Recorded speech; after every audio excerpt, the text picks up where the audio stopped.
délégués, les médias. Hein. Entrez, entrez. Je n'ai pas de micro, donc il va falloir faire un peu de silence. Il n'y a pas de micro là, il y a eu du tout les téléphones. On a gagné? Oui, c'est ça, il faudrait que les salariés soient à côté de vous. Derrière. Non, je parle pas délégué. Ils sont là. Merci. Oui. Vous m'entendez? Oui.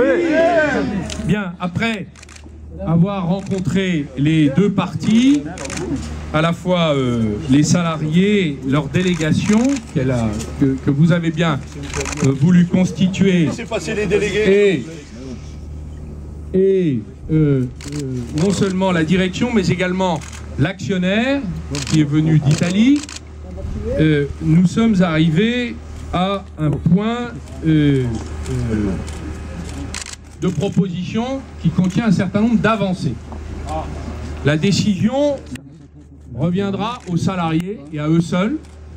Je vous donnerai mon point de vue après cette discussion qui a été longue, qui a fonctionné comme une navette en passant de l'un à l'autre, car dans la vallée de l'Ondaine, nous avons besoin de garder nos outils industriels et nous avons besoin de préserver le plus possible d'emplois. Et le gouvernement est très attentif à ce que ce type de conflit non seulement ne dégénère pas, mais qu'on trouve des points d'équilibre entre les actionnaires et les dirigeants et les salariés et les syndicats. Premièrement, l'entreprise souhaite et prend un engagement de maintenir l'outil de travail.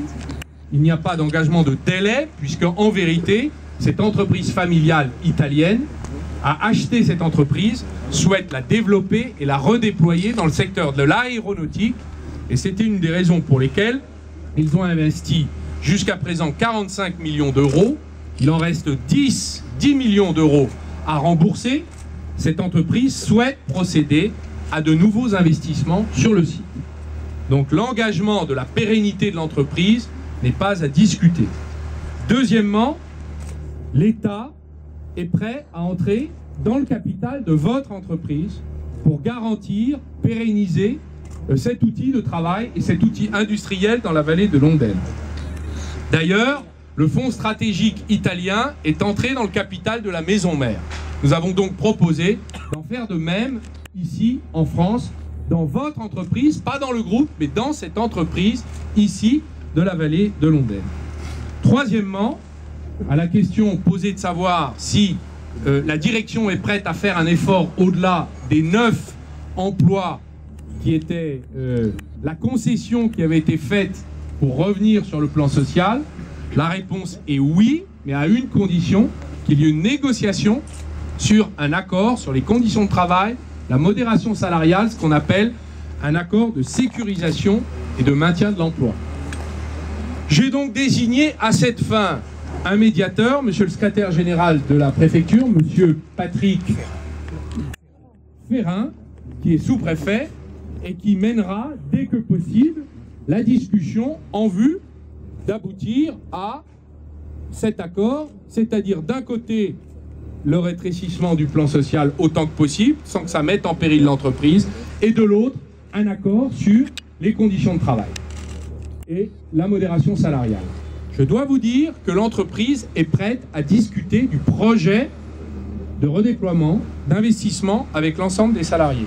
C'est un point important qui montre l'investissement collectif que nous pouvons tous faire avec l'État présent dans le capital autour de cette entreprise. Enfin, sur la question du paiement des jours de grève, car l'entreprise considère que si cette semaine et demain le travail n'a pas repris, l'entreprise sera encore plus en difficulté. Et donc la situation se sera aggravée. Elle demande donc la reprise du travail demain matin. En contrepartie, les salariés ont demandé que les jours de grève, comme ils l'avaient demandé, il y en a eu 9 à ce jour, soient pour la plupart, en tout cas le maximum, pris en compte. Nous sommes arrivés à une proposition qui a été soumise à la délégation syndicale et des salariés. Vous en discuterez en assemblée générale et vous déciderez. La direction a fait l'effort en plus du partage de la charge. L'État prend 3 jours de chômage partiel. Les salariés, c'est la proposition de la direction que j'énumère. prendrait 2 jours de récupération pour rattraper le retard sur les contrats en cours. 1 jour serait pris sur la RTT. L'entreprise prendrait 2 jours payés sur les jours de grève. C'est la concession majeure qu'ils ont faite. Et les salariés resteraient avec 1 journée non payée de jours de grève. Tout le monde prenant un effort pour sortir à sa charge, pour sortir du conflit. C'est la proposition que j'ai obtenue dans cette médiation. Mon conseil est que cette entreprise peut vivre. Elle peut se déployer. Elle est en difficulté, il faut la restructurer. Il faut négocier les conditions du projet et en même temps de limiter le plus possible les dégâts humains et sociaux à cette occasion. Mais nous devons la préserver. Vous avez les moyens, avec la base de négociation qui est celle que nous avons pu obtenir de part et d'autre, vous avez les moyens de repartir et de garder cette entreprise. L'État sera présent. J'ai demandé à Madame la Préfète de piloter la suite des discussions pour que vous puissiez aboutir au retour à la confiance collective. Quand une entreprise perd de l'argent, il vaut mieux continuer à se parler pour trouver des solutions ensemble plutôt que risquer la division, la déchirure et finalement la destruction. Mesdames et messieurs, le gouvernement reste attentif au sort de cette entreprise dans cette vallée qui a déjà beaucoup de difficultés. Je remercie la direction et l'actionnaire et monsieur Luciano Spezzaria. Pardon ? Monsieur Luciano. Je l'appelle comme ça maintenant. Je remercie les salariés et les organisations syndicales de la CGT pour leur caractère constructif. Nous pouvons sortir par le haut. La négociation est, à nos yeux, possible. Si le travail repart demain, les jours de grève sont, selon la proposition, 8 sur 10 pris en charge. 8 sur 9 pris en charge.